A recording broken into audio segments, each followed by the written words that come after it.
Be my symbol of peace by helping this video achieve the like goal. Full details at the end of the video. Hey guys, how you doing? This is Mango etc, and I'm here to bring you what if All Might died in the USJ attack part 1. Now if you want to know what happens and why All Might does end up dying, I actually did that in a separate video this time around. So if you want to know what happened there, go onto my playlist, the what if playlist, and check the prelude for this what if scenario. I'll have it in the card that appears in some of this. I'll have it there as well for you guys as well, but I did that as a separate video. So if you want to know the exacts, go check that out first before you tune into this one. And without wasting any more time, let's get into this what if. It is expressed throughout the class that it may not be the right time for such an event, considering the recent villain attack and All Might's death.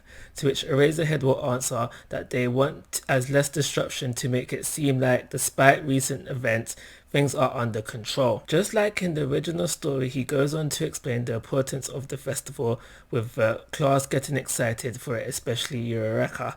This leads to Deku wanting to know her motivations for becoming a hero, to which he finds out shortly after. This is where a change occurs, as the principal calls Deku to explain to him that he cannot attend All Might's funeral, as that will raise unnecessary questions. Deku is furious at first, but eventually calms down as he realizes this makes sense. The principal also tells him that there will be a small service in the school for students who want to pay their respects, and he is more than welcome to attend that, to which Deku agrees too. Deku is able to rejoin Uraraka and Ida in time for lunch. Class 1A still gets checked out by the other classes in the year. During the 2 weeks before the sports festival, All Might's funeral happens. It is a big televised event, and also the smaller service at UA happens for all the students who want to pay their respects. All the students train individually for the upcoming sports festival. With the loss of All Might, Deku is more determined to live up to his expectations and pushes himself harder than he does within the original story, resulting in a slightly stronger Deku who is no better at using the One for All. The sports festival is pretty much the same as the original story. Deku wins round 1. Shoto still becomes interested in the relationship between Deku and All Might, but for a different reason. Shoto noticed that Deku took the death of All Might particularly hard and wonders, is there something between them that nobody knows about? But just like in the original story, Deku doesn't give him a straight answer. Up until Deku's fight with Shinzo goes the same as the original story. This is where a small change occurs, as he would have nobody to discuss what happened with while he was getting healed in the nurse's office. Deku versus Shoto happens all the same. Deku has built up a stronger body during the prep for the sports festival, but it amounts to nothing as he doesn't hold back while using the One for All. Another small change occurs here. When Deku is in the nurse's office, she explains his injuries to Deku before his friends come bursting in, but she doesn't allow them to stay long.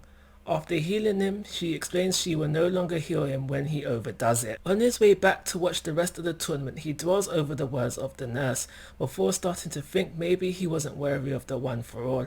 This makes him cry, so it takes him a little longer before he rejoins the class, arriving after Bakugo beats Kirishima. From here, everything happens the same, with Bakugo winning everything and Ida leaving early due to his brother being attacked by Stain. However, the medal ceremony goes a bit differently. Endeavor will be the one to hand them out. Not knowing much about Tokoyami, he would get a simple congratulations. He would tell Shoto he could have won it all if he used his left side.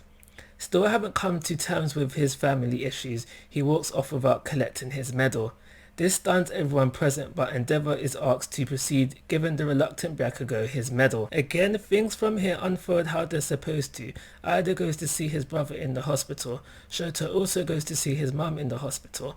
Over dinner with his mum, Deku starts considering giving up the One for All. So this is where the sports festival arc ends, so this is where I'm going to end this part. So without further ado, the light goal. Congratulations. He would tell Shoto he could have won it all if he used his left side. Still haven't come to terms with his family issues, he walks off without collecting his medal. This stuns everyone present, but Endeavor is asked to make sure you check the end cards for the next part, because depending on when you're watching this, it may already be out. Like always guys, I'm asking for your thoughts and opinions. If you haven't already, please subscribe to my YouTube channel, but most importantly, take care, have a nice day.